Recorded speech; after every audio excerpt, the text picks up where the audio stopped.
Genesis chapter 19 verses 1 to 38. The depravity of Sodom. The two angels came to Sodom in the evening, and Lot was sitting in the gateway of Sodom. When Lot saw them, he rose to meet them, and bowed down with his face to the ground.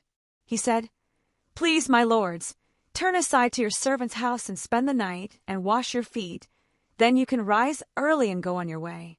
They said, "No, we will spend the night in the square." But he urged them strongly.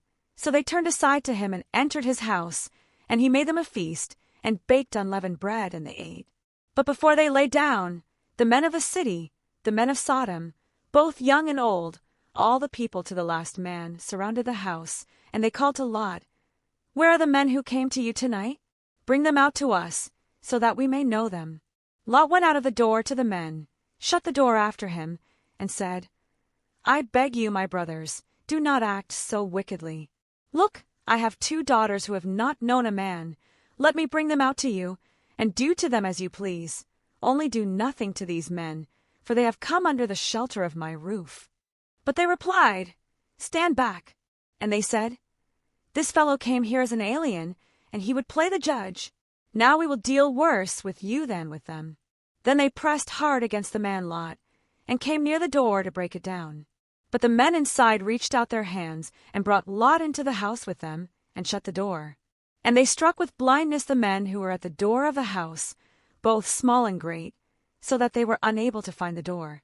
Sodom and Gomorrah destroyed. Then the men said to Lot, "Have you anyone else here? Sons-in-law, sons, daughters, or anyone you have in the city, bring them out of the place.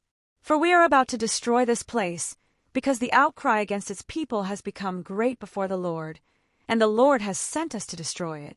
So Lot went out and said to his sons-in-law, who were to marry his daughters, "Up, get out of this place, for the Lord is about to destroy the city."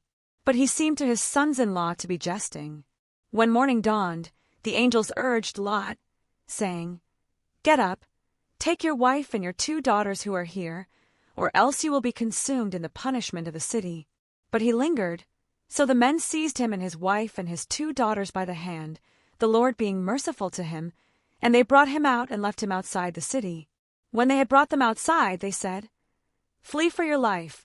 Do not look back or stop anywhere in the plain. Flee to the hills, or else you will be consumed."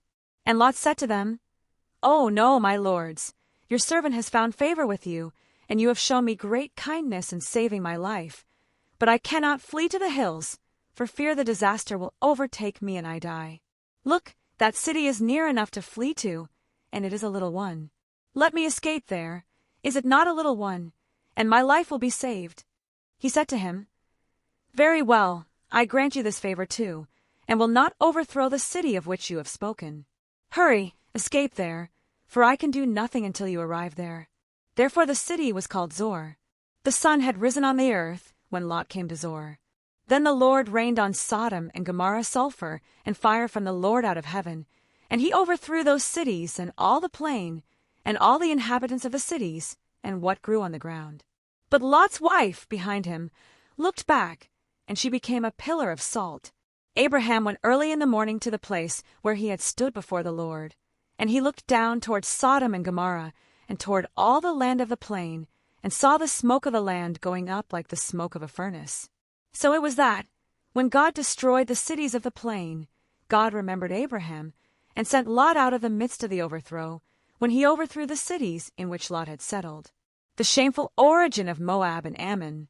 Now Lot went up out of Zoar and settled in the hills with his 2 daughters, for he was afraid to stay in Zoar. So he lived in a cave with his 2 daughters. The firstborn said to the younger, "Our father is old, and there is not a man on earth to come in to us after the manner of all the world.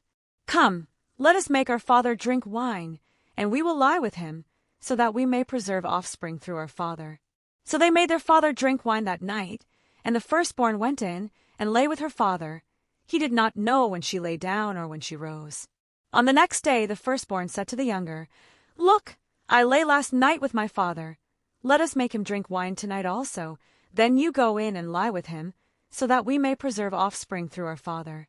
So they made their father drink wine that night also, and the younger rose and lay with him, and he did not know when she lay down or when she rose. Thus both the daughters of Lot became pregnant by their father. The firstborn bore a son, and named him Moab. He is the ancestor of the Moabites to this day. The younger also bore a son, and named him Ben-Ammi. He is the ancestor of the Ammonites to this day.